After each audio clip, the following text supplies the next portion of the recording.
여러분은 삶이 어떠신지 모르겠습니다. 매일 매 순간을 살아가는 그 삶의 순간이 대단히 수고롭고 힘들고 어려운 그런 시간들은 아닌지요? 성경은 우리에게 인생이 산다는 것이 어떤 것인가를 요한계시록 14장 13절에 이렇게 말씀을 하셨습니다. 또 내가 들으니 하늘에서 음성이 나서 이르되 기록하라. 지금 이후로 주 안에서 죽는 자들은 복이 있도다 하시매 성령이 이르시되 그러하다 그들이 수고를 거치고 쉬리니 이는 그들의 행한 일이 따름이라 하시더라. 수고를 거치고 쉬는 것을 성경은 죽음이라고 말했습니다. 그렇다면 죽음 이전에 살아가고 있는 삶의 매 순간은 수고로움의 연속이다, 그런 이야기겠죠. 이 수고로움이라는 것은 우리가 살면서 겪는 여러 가지 문제들, 또 환난, 고통, 역경, 질병 이런 것들이 다 우리가 만나는 수고로움이겠죠. 근데 이 수고로움을 어떻게 하면 그치게 할 수 있느냐? 그 그치는 길은 없을까? 성경은 그것이 죽음이라고 이야기합니다. 왜냐하면 죽음은 인생살이의 그 수레바퀴에서 우리를 내려앉도록 만드는 것이기 때문에 죽음은 인생의 모든 수고를 멈추게 하는 것입니다. 여러분, 그렇다고 해서 우리가 수고를 피하기 위해 죽음을 선택할 수는 없잖아요. 사는 것이 힘들고 고통스럽기 때문에 너무나 많은 문제들을 만나기 때문에 그냥 죽어야 되겠다, 그럴 수는 없죠. 우리에게 문제는 뭐냐? 이 사는 동안 이 수고로움 현장에서 숱한 수고로움의 상황들을 만나게 될 텐데 그것을 어떻게 하면 이겨내는가? 어떻게 하면 버티는가? 어떻게 하면 극복하는가? 이게 우리의 관심입니다. 어떻게 하면 수고로움 현장에서 우리가 이 수고의 삶을 살아가면서 이걸 이기고 극복하고 버텨낼 수 있는가? 그 힘이 뭘까?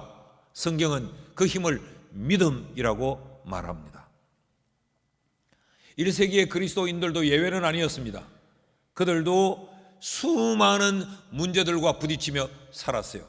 신앙을 가지고 산다는 것이 쉽지 않았어요. 그들은 신앙 때문에 쫓겨나야 됐고, 직장을 잃어야 됐고, 불이익을 당해야 됐고, 심지어는 예수 믿는다는 것 때문에 목숨을 잃는 이런 아주 대단히 심각한 그런 환경 속에 이들이 살아가고 있었습니다. 이들을 격려하고 이들에게 그 수고로운 상황을 이겨내도록, 그래서 극복하도록 그들을 격려하고 용기를 불어넣기 위해 그들에게 위하여 쓰여진 성경이 바로 요한복음입니다. 이 요한복음에서 뭘 그 대안으로 제시하느냐? 어떻게 하면 수고를 이기고, 어떻게 하면 수고를 극복하고, 어떻게 하면 이런 환난 가운데서 견디며 살아갈 수 있는가? 주님이 내리신 그 처방이 믿음이에요. 요한복음 20장 31절 말씀을 보면 오직 이것을 기록하면, 요한복음을 기록해서 너희들에게 보내는 것은 너희로 예수께서 하나님의 아들 그리스도이심을 믿게 하려 함이라. 너희로 하여금 믿음을 가지게 하기 위함이다. 그런데 그 믿음을 가지게 하는 이유가 뭐냐? 너희로 믿고 그 이름을 힘입어 생명을 얻게 하려 함이라.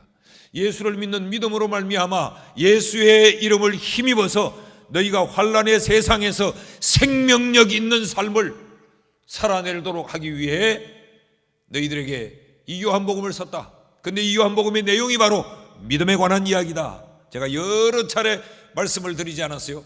마태, 마가, 누가복음, 이 세 복음서에 믿음이라는 단어가 50번밖에 등장을 안 해요. 그런데 요한복음 한 권의 책에 믿음이라는 단어가 78번이 등장하고 있습니다. 요한복음은 뭐냐? 요한복음 믿음을 가르치는 책이요, 요한복음은 믿음의 교과서라는 말이죠. 자, 1장에서, 요한복음 1장에서 세례 요한이 광야에서 예수를 증언했죠. 그들은 아직 예수가 누군지를 몰랐어요. 예수가 역사의 무대에 등장하지 않았습니다. 그래서 예수를 알지 못하는 그들에게 세례 요한은 광야에서 외칩니다. 예수가 누군지, 예수가 하나님이시다라는 사실을 외치지요. 그 예수가 이 어둠의 세상에 빛으로 오셨다라고 말합니다. 빛으로 오신 예수 그리스도, 그로 말미암아 우리에게 생명이 주어진다, 이 놀라운 사실을 선포해요. 그랬더니 세례 요한의 증언을 들은 그들이 예수를 따르기 시작합니다. 그렇게 예수를 따른 자들이 바로 예수의 제자들입니다.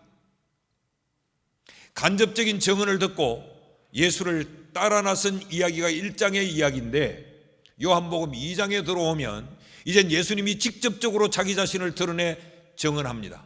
그것이 첫 표적이지요. 갈릴리 가나에서 물로 포도주를 만든 이 첫 표적의 사건을 우리는 여러 시간 살피지 않았습니까? 그 사건을 통해 예수님은 자기가 누군지 자기를 계시했어요. 영광으로 자기를 나타내심에 요한복음 2장 11절의 결론은 어떻게 나던가요? 제자들이 예수를 믿었더라. 예수가 누군지를 알고 예수를 따라 나선 자들이 예수가 자기를 계시하는 것을 인하여서 표적을 행하시는 걸 보고 이들은 예수를 믿었습니다.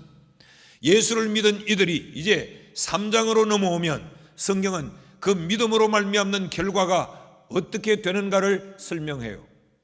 3장 15절 말씀을 보면 이는 그를 믿는 자마다 영생을 얻게 하려 하심이라. 믿음의 결과가 뭐냐? 영생을 얻는다, 생명을 얻는다. 이 생명 사건을 위하여서 믿음을 가지라고 가르쳤다라는 이야기입니다. 그러니까 결국 이런 이야기죠.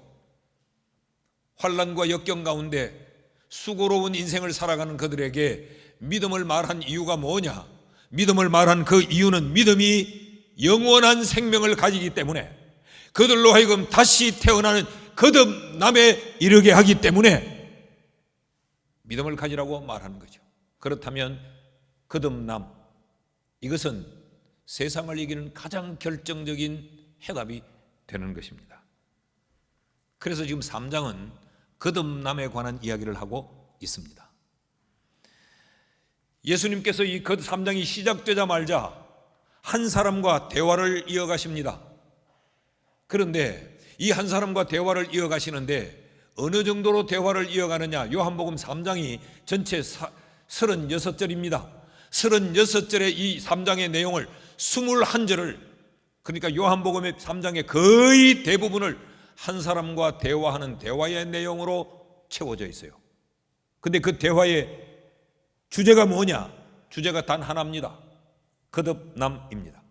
예수님은 한 사람과 대화를 나누시는데 어떤 주제를 가지고 대화를 나누시는가? 한 가지 주제, 거듭남이라는 주제를 가지고 그 긴 대화를 이어가세요.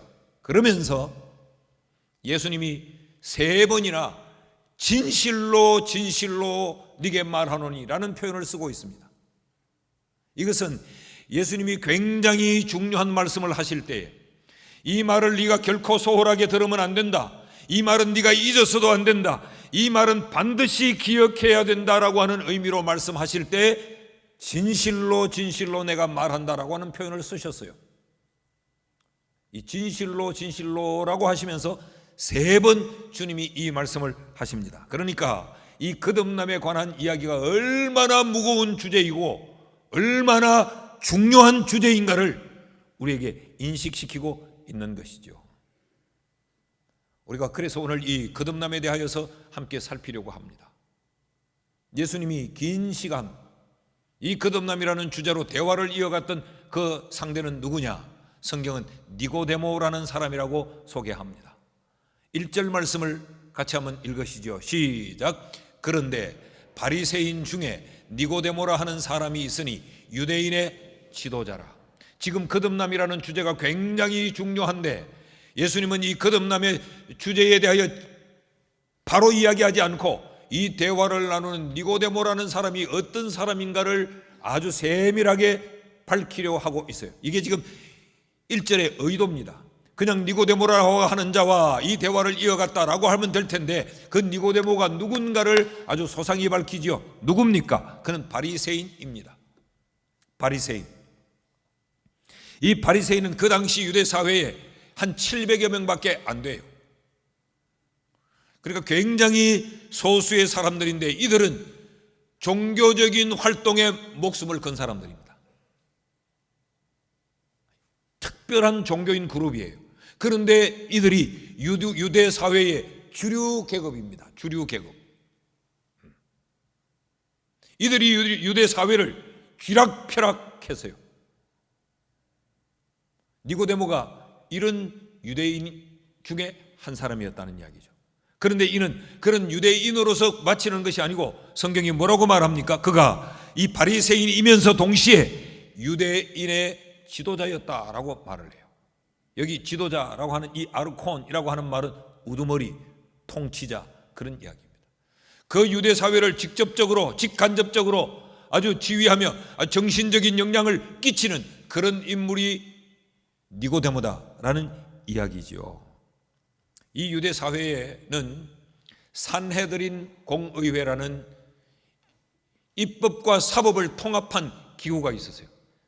여러분, 우리가 복음서를 읽어보면 산헤드린 공의회라는 표현이 자주 등장하죠. 이들이 예수님을 심판하고 이들이 그 사회의 기준을 정해요. 거기서 사형을 결정해버리면 그 사람은 죽어야 됩니다. 막강한 권한을 가진 이 산헤드린 공의회의 회원이 몇 명이냐? 이 의원이 70명이에요. 그런데 이 니고데모는 우두머리, 지도자, 통치자라는 표현을 쓴 것 보면 그 70명의 산헤드린 공의회 의원 가운데서도 니고데모는 상당히 중요한 위치에 있었던 사람임에 틀림이 없습니다. 이것을 반증해주는 또 하나의 기록이 있는데 요한복음 19장에 보면 예수님이 장례를 치고 예수님의 그 시신에 향품을 바를 때 이 니고데모가 엄청난 역할을 합니다. 요한복음 19장 39절 말씀을 보면 일찍이 예수께서 밤에 찾아왔던 니고데모도 모략과 침향 섞은 것을 100리트라쯤 가지고 왔더라 그래요. 이 리트라라는 단위는 한 근을 말해요. 한 근. 그러니까 100근을 가지고 왔는데 그것이 모략과 침향을 섞은 것이다. 모략과 침향은 굉장한 귀중품입니다. 요즘 우리로 보면 아주 고가의 그런 향유로 생각하시면 이해가 좀 쉬워질 것입니다. 이것을 예수님 몸에 장례를 위하여 바르는데 100근을 흔쾌히 내어놓을 만큼 재력가가 니고데모였어요. 그 니고데모는 한마디로 어떤 사람입니까? 삼박자를 다 갖춘 사람이죠. 그는 종교적인 지식과 종교적인 열심이 있었던 사람이에요. 그런가 하면 그는 사회적으로 막강한 권력을 가진 사람이에요. 뿐만 아니라 그에게는 엄청난 재물을 가진 이 재력가였습니다. 그런데 그가 한밤중에 예수님을 찾아옵니다. 2절 말씀을 보면 그가 밤에 예수께 와서 이르되 랍비여, 랍비라는 말은 선생이여 그런 이야기입니다. 선생이여, 우리가 당신은 하나님께로부터 오신 선생인 줄 아나이다. 하나님이 함께 하시지 아니하시면 당신이 행하시는 이 표적을 아무도 행할 수 없음이니이다. 이런 이야기죠. 당신이 행하는 표적을 보니까 이건 보통 사람이 행하는 일은 아닙니다. 그러니 당신은 하나님께로부터 온 선생입니다. 그 말은 하나님이 주시는 지혜를 가진 사람, 우리 유대의 이 지도자들과는 좀 다른 존재입니다. 그런 이야기죠. 그런 걸 보니까 당신은 하나님이 함께하는 사람임에 틀림이 없습니다. 이것을 지금 예수님을 찾아와 이야기하고 있습니다. 성경학자들은 왜 니고데모가 밤에 찾아왔을까를 두고도 여러 주장들을 합니다. 그 당시 보는 눈이 많았기 때문에 이런 그 시대에 이런 지위를 가진 사람이라 체면 때문에 낮에 예수님을 찾기는 힘들었다. 그래서 한밤중에 몰래 찾아왔다. 그런 주장도 있고, 또 한 주장은 이 자기의 공무를 다 마친 이후에 저녁 시간, 자기의 시간에 예수를 찾아온 철저한 사람이었다. 뭐 이런 주장들도 있는데 그건 그렇게 중요하진 않아요. 예수님을 찾아와서 그렇게 말하는 거죠. 당신은 보통 선생이 아닙니다. 당신은 하나님이 주는 지혜를 가졌고 하나님이 당신과 함께 합니다. 그러니 당신이 그런 표적을 행하시지요 라고 말하는 겁니다. 그러니까 이는 표적을 보고 충격을 받은 거죠. 그래서 예수님에 대하여 깊은 관심을 가지고 주님을 찾아왔던 겁니다. 바로 그때 예수님은 진실로 진실로라는 첫 번째 말씀을 하십니다. 3절 말씀을 같이 읽으시죠. 시작. 예수께서 대답하여 이르시되 진실로 진실로 네게 이르노니 사람이 거듭나지 아니하면 하나님의 나라를 볼 수 없느니라. 지금 표적을, 예수님이 행하는 기적을 보고 충격을 받았어요. 야, 보통의 사람이 아니구나. 이 사람은 분명히 하나님이 함께하는 사람이구나. 그렇게 찾아와서 예수님께 고백을 하는데 예수님은 그의 말하는 말의 결과 전혀 다른 결을 지금 말씀하고 있는 거예요. 그래, 네가 그것을 깨달았다니 대단하다. 맞아, 나는 인간이 행할 수 없는 기적도 행할 수 있어. 이런 논리가 아니고 주님은 뜬금없이 내가 진짜 네게 중요한 말을 하는데 거듭나지 아니하면 하나님의 나라를 볼 수 없다. 거듭남의 이야기를 하는 거죠. 이 무슨 이야기입니까? 네가 가진 종교적인 지식보다, 네가 가진 종교적인 열심보다, 네가 가진 그 지위보다, 네가 가진 재물보다 더 중요한 것이 거듭남이다.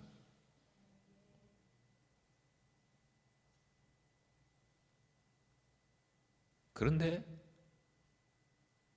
예수님의 이 말씀을 들은 니고데모가 뜻밖의 질문을 주님께 던집니다. 4절 말씀을 보실까요? 다 같이 시작. 니고데모가 이르되 사람이 늙으면 어떻게 날 수 있사옵나이까? 두 번째 모태에 들어갔다가 날 수 있사옵나이까?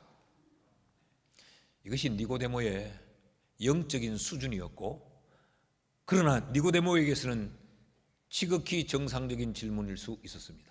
사람은 한 번 태어나 한 번 죽음으로 마치기에 그 사람의 생애를 우리는 이생이라고 말하지 않고 일생이라고 말합니다.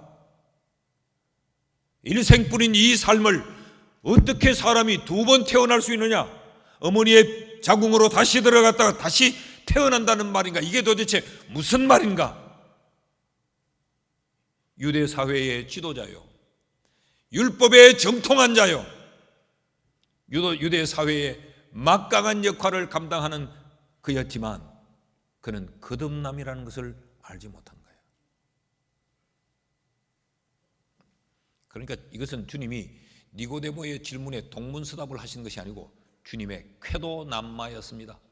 그는 지금 이 피상적으로 표적을 보고 야, 당신은 하나님이 함께하는 사람이구나 하는데 주님은 그의 심중을 꿰뚫어보며 네 관심이 거기에 있어 되는 것이 아니고 거듭남에 있어야 된다라고 주님이 핵심을 찔러서 그와의 대화를, 물줄기를 주님이 지금 바꾸시는 거예요. 그러면서 거듭남에 관한 이야기를 주님이 이어가고 있습니다. 놀랍지 않습니까? 그렇게 율법에 박식한데, 유대 사회의 지도자인데, 그들의 생각과 그들의 판단, 그들의 결단에 따라 이 사회가 움직이는데 거듭남이 무엇인지를 몰랐어요. 10절 말씀을 보면 예수님이 이렇게 말씀합니다. 예수께서 그에게 대답하여 이르시되 너는 이스라엘의 선생으로서 이러한 것들을 알지 못하느냐?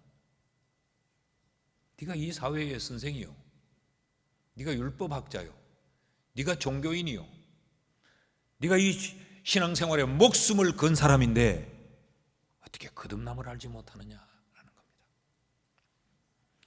여러분, 여기서 우리가 한 가지 먼저 결론을 내릴 수 있는 것은 참된 그리스도인은 종교적으로 박식한 지식을 가졌다고 참된 그리스도인이 아닙니다. 열심히 교회 생활을 하고 있다고 해서 참된 그리스도인이 아닐 수도 있습니다.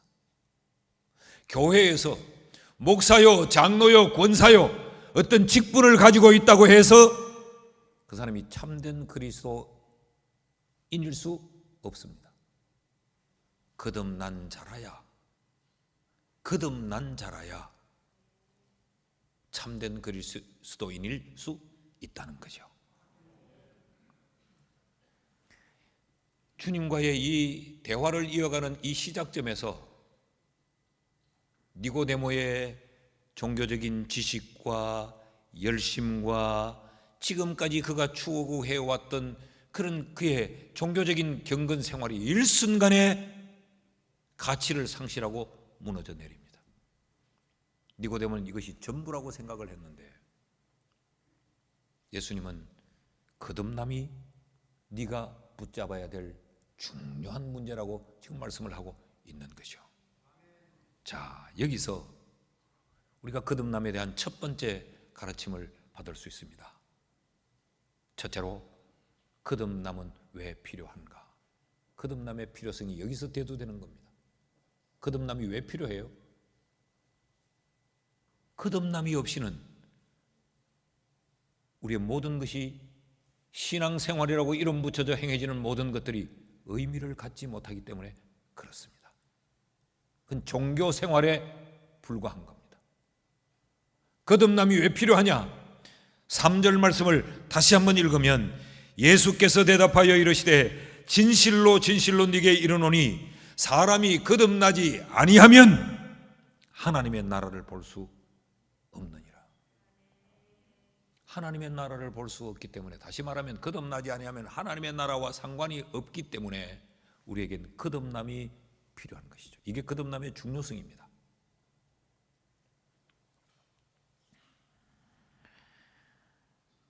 신앙인의 그 신앙의 정점이 어디입니까? 하나님의 나라죠. 우리의 신앙의 목표가 어디입니까? 하나님의 나라죠. 우리의 신앙의 내용이 뭐예요? 하나님의 나라죠. 그런데 그렇게 열심히 교회 생활을 하고 그렇게 성경의 많은 지식을 알고 있고, 우린 여러분 어디 가면 우리 그리스도인 주로 뭘 소개합니까? 직분으로 소개하죠. 아, 내 교회 장로입니다. 아, 나 반야울교회 목사입니다. 나 반야울교회 권사요. 이렇게 소개하죠. 그런데 우리를 이름 붙일 수 있는 그 교회의 직분도 거듭남이 없이는, 하나님의 나라와 상관이 없다면 아무런 의미가 없습니다. 이게 거듭남의 필요성이에요. 지금 이 니고데모는 기적을 하나 보고 감탄한 것에서 멈추어 서 있습니다. 대단한 것을 깨달았다는 이야기죠. 따라하십시다. 참된 그리스도인은 표적을 본 자가 아니라 하나님의 나라를 본 사람이다. 믿기를 바랍니다. 여러분, 자칫 우리의 신앙생활이 기적을 본 것에서 멈추어 있을 수 있어요. 그래서 감탄하고 야 놀라고 거기서 환호하고 거기서 우리가 멈추어 서 있는 경우가 있어요. 그게 하나님의 나라를 아직 보지 못할 수 있어요. 이럴 수 있다는 말입니다. 병 낫기 위해서, 사업 잘 되기 위해서, 우리 가정의 문제가 해결되기 위해서 내 힘으로 해결할 수 없는 것들을 기적 같은 하나님의 방법으로 해결하는, 그 자리에만 딱 머물러 있는 그런 신앙인들이 있다는 것이죠. 여러분, 그것으로는 세상을 못 이깁니다. 왜냐하면 이 세상은 문제의 연속이에요. 문제의 연속이에요. 우리가 살다 보면 여러분, 하늘이 무너질 것 같은 충격적이고 놀라는 일들을 우리가 경험할 수도 있습니다. 네. 새벽 4시 반에 가족이 죽었다는 전화를 받으면 무너져 내리죠. 그런데 여러분, 사실 가만히 생각해 보면 그런 엄청난 일만 우리에게 있는 건 아니에요. 그런 일은 사실 한두 번 있을까 말까 한 일이에요. 그런데 우리의 일상에서 수도 없이 크고 작은 일들이 우리를 고통스럽게 만들고 힘들게 만들잖아요. 그런데 그때마다 그 문제 해결을 가지고 세상을 이기려고 하면 우리는 늘 이 세상에서 헐떡거리며 연속으로 살지 이겨내지를 못합니다. 오늘 이 산 언덕 하나를 힘겹게 오르면 여기서 보면 저 언덕만 올라가면 끝인 것 같아 보여요. 그래서 그 언덕에 올라서 보면, 높은 곳에서 보면 뒤에 더 높은 산이 보여요. 저것만 올라가면 될 것 같아 기적이 필요하다고 기적을 구해요. 그런데 기적적으로 그 언덕을 올라서 보면 아래에서 보이지 않던 또 더 높은 언덕이 그 뒤편에 또 기다리고 있습니다. 산 넘어 산이란 말이 그래서 나오는 거죠. 산 넘어 산이라. 그런데 그 땅의 것 하나를 넘는 것으로는 세상을 이겨낼 수가 없어요. 하나님의 나라를 봐야 이길 수 있단 말이죠. 신앙은 뭐냐? 이 표적을 보고 감탄하고 감격하는 데 머무는 것이 아니고 그 표적을 넘어서 하나님의 나라를 보는 데에 이르는 것, 그것이 바로 신앙입니다. 그러므로 참된 그리스도인은 매 순간 시선이 하나님 나라에 고정이 되어 있어요. 매 순간 생각이 하나님의 나라로 연결되어 있어요.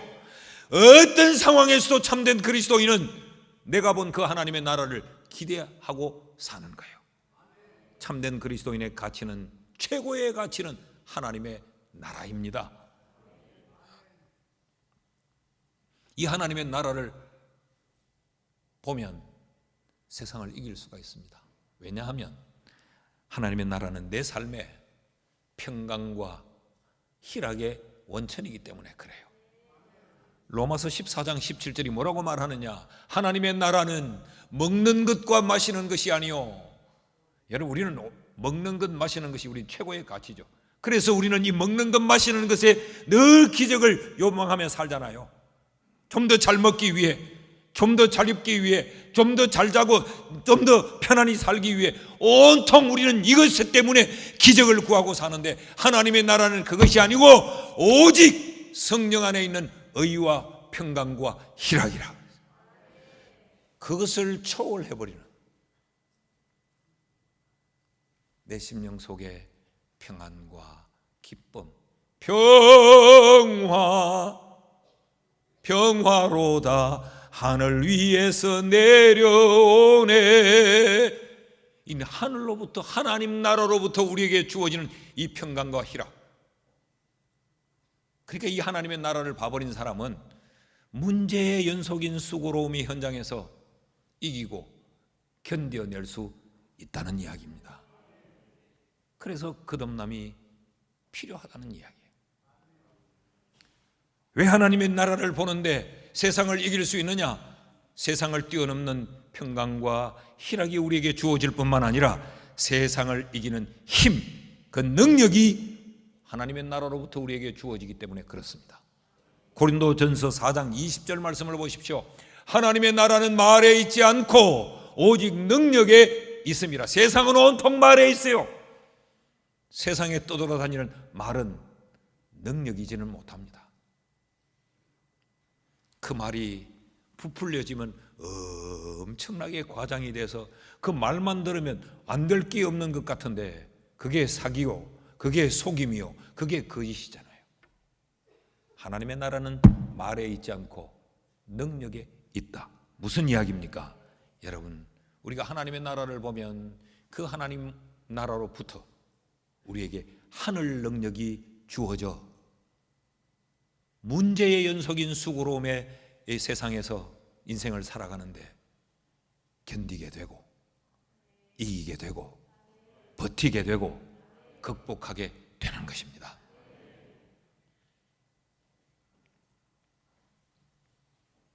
그러니까 하나님의 나라를 본 자는요, 죽음 앞에서도 그 두려움과 공포를 이기고 극복해냅니다. 하늘 가는 밝은 길이 내 앞에 있으니 슬픈 일을 많이 보고 늘 고생하여도, 늘 고생하고 늘 문제 많은 세상에 허덕거리며 살아도 하늘 가는 밝은 길, 하나님의 나라가 그 눈에 보이는 자는 이겨내고 견딘다는 것이죠. 이것이 거듭남의 중요성, 거듭남의 필요성이에요. 사랑하는 여러분, 이 거듭남의 은혜를 우리가 누리며 살 수 있기를 주의 이름으로 축복합니다. 둘째로, 자, 그렇다면 거듭남이 도대체 뭐길래, 거듭남이 뭔데 이 세상을 살아가는 원동력이 될 수 있는가? 거듭남의 성격이 뭐냐? 니고데모가 예수님이 거듭나야 하나님의 나라를 볼 수 있다 라고 하면서 거듭남의 대화를 가니까 니고데모가 사람의 뱃속에 다시 들어갔다 나오는 겁니까? 그럴 때 예수님이 이렇게 대답을 하십니다. 5절 말씀을 같이 읽어보실까요? 시작. 예수께서 대답하시되 진실로 진실로 네게 이르노니 사람이 물과 성령으로 나지 아니하면 하나님 나라에 들어갈 수 없느니라. 여기서 두 번째 진실로 진실로가 표현되고 있어요. 진실로 진실로 말하는데 사람이 물과 성령으로 거듭나지 아니하면, 그러니까 거듭남의 성격이 뭐예요? 거듭남은 물과 성령으로 다시 태어나는 것입니다. 어머니의 양수를 뒤집어 쓰고 태어나는 것은 육신의 출생이요, 아버지의 정자와 어머니의 난자의 결합으로 태어나는 것은 육체의 출생이요. 그런데 이 거듭남은 물과 성령으로 다시 태어나는 것이 거듭남이란 이야기예요. 그래서 이 거듭남은 하나님의 나라를 보는 것이라고 지금 성경이 가르치지 않습니까? 물과 성령으로 다시 태어난다는 것은 어떤 의미인가? 6절에서 이렇게 말합니다. 육으로 난 것은 육이요, 영으로 난 것은 영이니. 그러니까 이 거듭남은 육체적 태어남을 말하는 것이 아니고 영적인 태어남을 이야기하는 거죠. 영적 출생을 이야기하는 겁니다.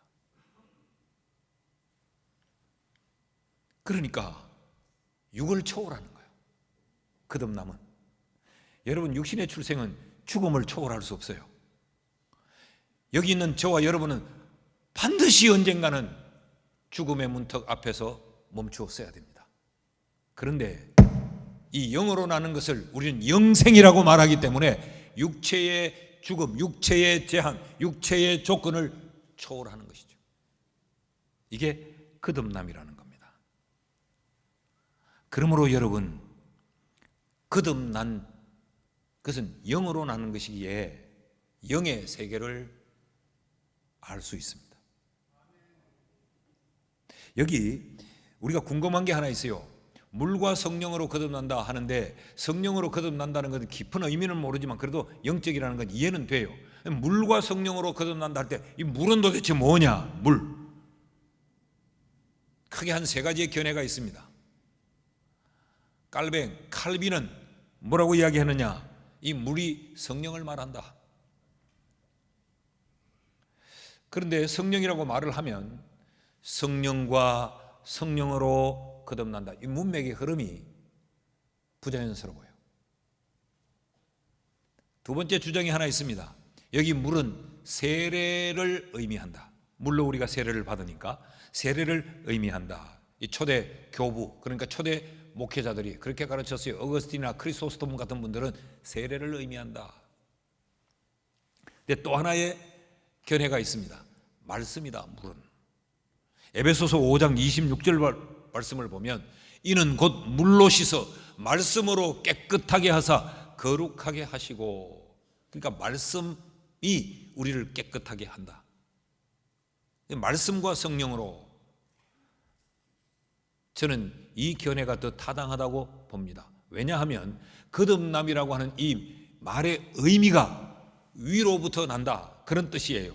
Born from above, 위로부터 태어나는 것. 그러니까 땅에서부터 태어나는, 땅의 출생과 구분하는 거죠. 그러니까 이건 하늘로부터 태어나는 것을 말한다면 그 하늘로부터 태어나는 것은 하나님의 말씀과 하나님의 영으로 태어나는 것이다. 아무튼 지금 성경이 말하려고 하는 게 뭐냐 하면 육의 출생과 영의 출생이 다르다는 것을 우리에게 지금 설명하고 있는 것이죠. 그러므로 거듭난다라고 하는 말은 영적인 사람이 된다, 그런 이야기예요. 6절 말씀을 다시 볼까요? 같이 읽어봅시다. 시작. 육으로 난 것은 육이요, 영으로 난 것은 영이니. 여러분, 육으로 난 사람은 육의 세계밖에 모릅니다. 사람은 자기가 본 것, 자기가 아는 것, 그렇게 삽니다. 본대로 살고 아는 대로 삽니다. 그것을 우리는 수준이라고 말합니다. 수준. 그러니까 자기가 본 그 전부인 사람은 그 수준의 삶을 살 수밖에 없어요. 그래서 우리가 애들이 어릴 때 이렇게 많은 것을 많이 보게 하고 여행도 많이 시키라는 그 이유가 견문을 넓히라는 거예요. 수준을 높일 수 있도록. 많은 것을 본 사람, 그 많은 것을 본 수준대로 삽니다. 다 여기 갇혀 앉아가지고 요 세계에서 그저 1,000원 받고 물건 하나 팔고 200원 내주고, 이건 요 세계밖에 몰라요. 그러니까 육으로 태어난 사람은 육의 세계밖에 모르는 겁니다. 영으로 태어난 자는 영의 생각을 하게 되고 영적인 것을 소망하게 되고 영적인 것에 가치를 둡니다. 밥만 먹지 않습니다. 거듭난 사람, 영의 사람은 육을 위해서 밥을 먹되 영을 위해서 하나님의 말씀을 양식으로 먹습니다. 영의 사람은 외모를 꾸미는 데서 멈추지 않습니다. 육을 입고 있기 때문에 외모도 꾸미지만 우리의 내면 신앙을 꾸미고 우리의 영을 꾸며요. 영의 사람은 세상 노래도 듣지만 찬송을 더 좋아합니다. 우리가 영의 사람이기 때문에 영의 사람은 무덤보다 천국에 더 관심을 가지고 있어요. 영의 사람은 땅의 황금보다 천국의 상급에 더 관심을 가지고 삽니다. 이게 거듭남의 성격이에요. 오늘 삼부 예배를 드린 여러분 모두가 영적인 사람으로 영적인 삶을 살 수 있기를 주의 이름으로 축복합니다. 셋째로, 그럼 이 거듭남 어떻게 거듭날 수 있느냐? 거듭남의 방법이 뭐냐? 어떻게 거듭나느냐? 거듭남의 이야기를 쭉 하고 예수님께서 거듭남은 물과 성령으로 거듭나는, 영적으로 거듭나는 것이다 쭉 이렇게 하니까 니고데모가 점점 더 미궁으로 빠져드는 겁니다. 점점 더 알지를 못하는 아주 이런 이야기를 점점 해요. 그러니까 니고데모가 이렇게 질문합니다. 9절 말씀에 니고데모가 대답하여 이르되 어찌 그러한 일이 있을 수 있습니까? 아니 도대체 어머니 뱃속에 들어갔다 나오는 것도 아니고 이게 또 영적인 그런 출생이라고 하면 이게 도대체 어떻게 이런 일이 이루어질 수 있습니까? 그럴 때 주님이 대답하시기를 10절에 먼저 이렇게 말씀하시죠. 예수께서 그에게 대답하시되 너는 이스라엘 선생으로서 이러한 것도 알지 못하느냐? 라고 하시면서 11절 말씀을 보십시오. 같이 읽어요. 시작. 진실로 진실로 네게 이르노니 우리는 아는 것을 말하고 본 것을 증언하노라. 그러나 너희가 우리의 증언을 받지 아니하는도다. 여기 세 번째 진실로 진실로라는 말씀이 나와요. 무슨 말씀을 하시면서 이렇게 말씀하십니까? 증언에 관한 이야기를 하면서 내가 진실로 진실로 말하는데 우리가 보고 우리가 아는 것을 너희에게 증언하잖아. 근데 너희는 받아들이지 않잖아. 예수님이 이 말씀을 하시면서 우리와 너희를 구분짓고 계세요. 우리는 누굽니까? 우리는 하나님의 나라를 본 자, 우리는 거듭난 자. 그래서 우리는 이 너희가 알지 못하는 영의 세계를 알기에, 영의 세계를 봤기에, 하나님의 나라를 봤기에, 하나님의 나라를 경험하게 했기에 너희에게 증언하는데 너희는 받아들이지 아니한다. 그러면서 이 받아들인다라고 하는 것을 12절에서 예수님은 믿음으로 표기하세요. 12절 말씀을 보면 내가 땅의 일을 말하여도 너희가 믿지 아니하거든 하물며 하늘의 일을 말하면 어떻게 믿겠느냐? 너희가 받아들이지 않는 것, 하늘의 것을 너희가 믿지 않기 때문에 그렇다. 증언을 하는데도 그런 이야기죠. 그러면서 이 사건에서만 믿음이라는 단어가 7번 쓰여지고 있습니다. 여러분 성경에 7이라는 숫자는 완전수죠. 믿음이 답이라는 이야기입니다.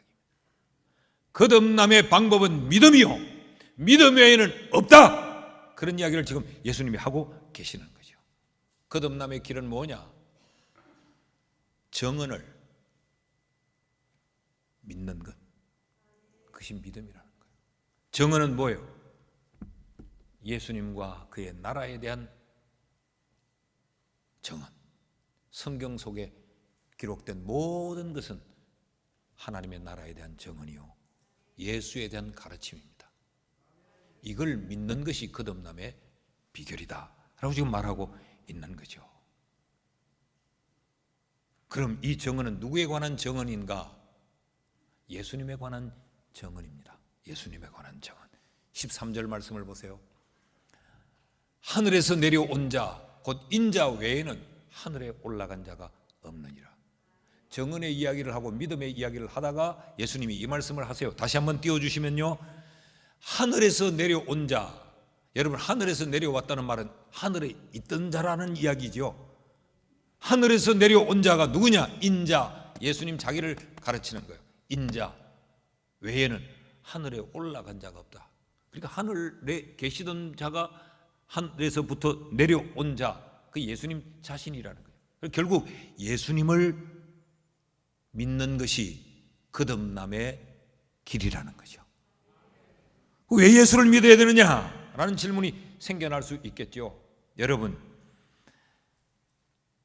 예수는 이해의 대상이 아니고 믿음의 대상입니다. 믿음의 대상. 왜 그러냐? 예수는 땅에서 일어난 자가 아니요 하늘에서 내려온 자이기 때문에 땅에 있는 자들은 예수를 결코 이해할 수 없습니다. 육으로 태어난 자, 영으로 태어나지 아니한 자는 하늘로부터 온 하늘에 계신 예수를 이해할 수 없어요. 그래서 예수는 우리가 분석하고 따지고 논문을 써서 이해하는 이해의 대상이 아니고 예수는 우리가 믿어야 되는 믿음의 대상인 거죠. 그래서 예수님과 모든 관계는 믿음으로부터 시작되고 믿음으로 말미암고 믿음으로 마침표가 찍혀지게 되는 것입니다. 그런데 종종 신앙생활을 믿음으로 하려고 하지 않고 이해와 깨달음으로 하려고 몸부림치는 자들이 참 많아요. 그 이해와 깨달음에는 한계가 있습니다.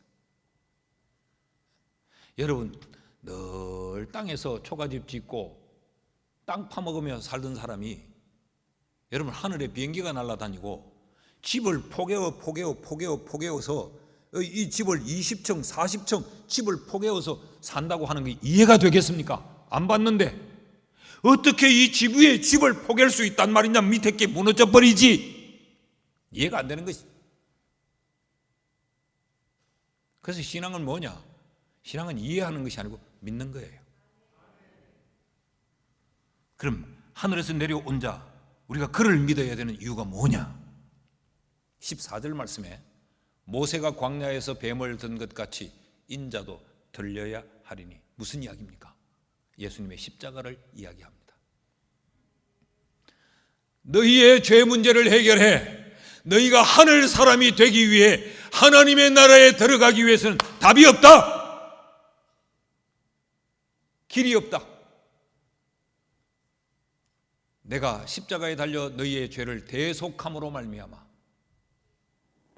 너희로 하여금 믿고 구원 얻는 믿음의 길을 내가 여는 것 외에 답이 없다. 그래서 예수님은 십자가에 달려 돌아가시죠.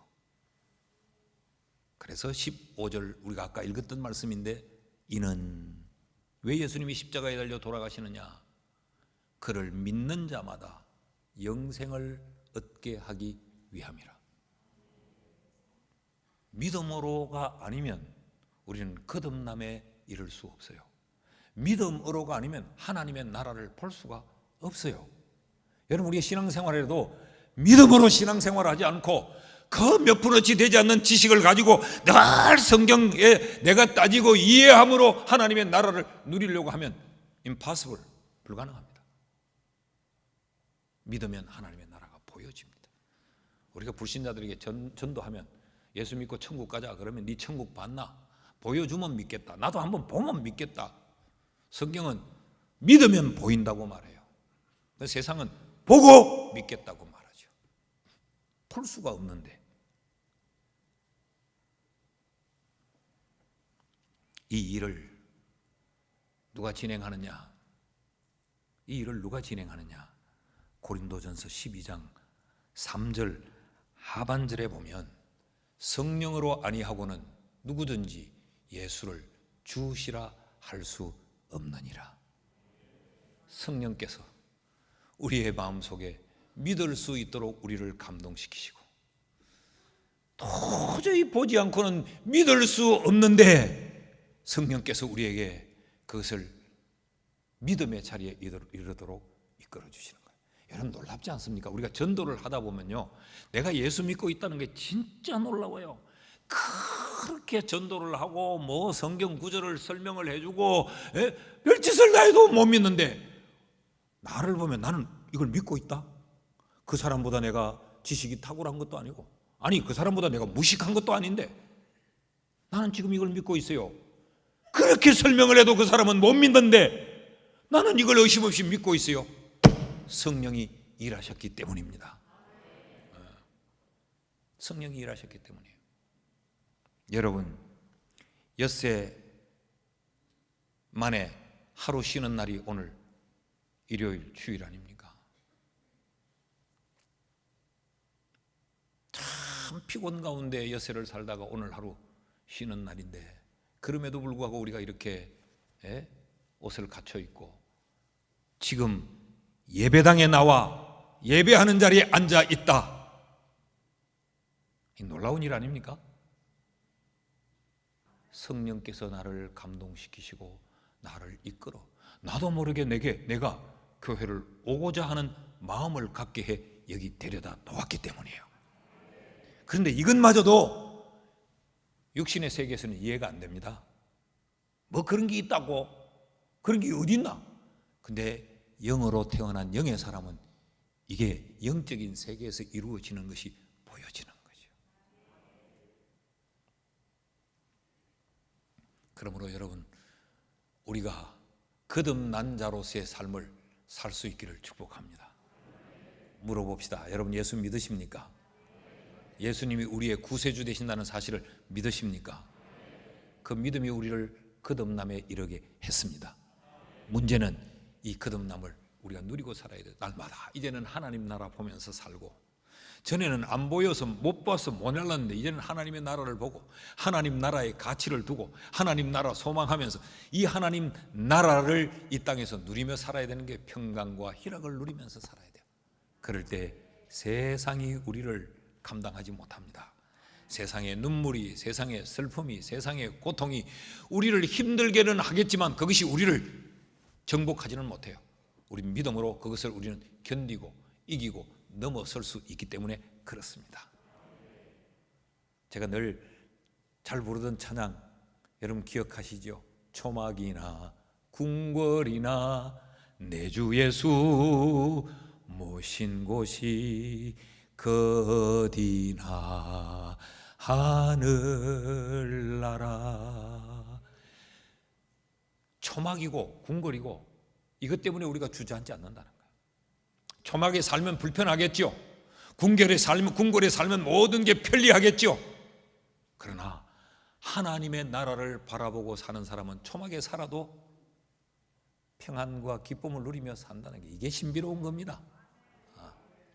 우리 이 천국을 누리며 사는 거듭난 자이기를 주의 이름으로 축복합니다.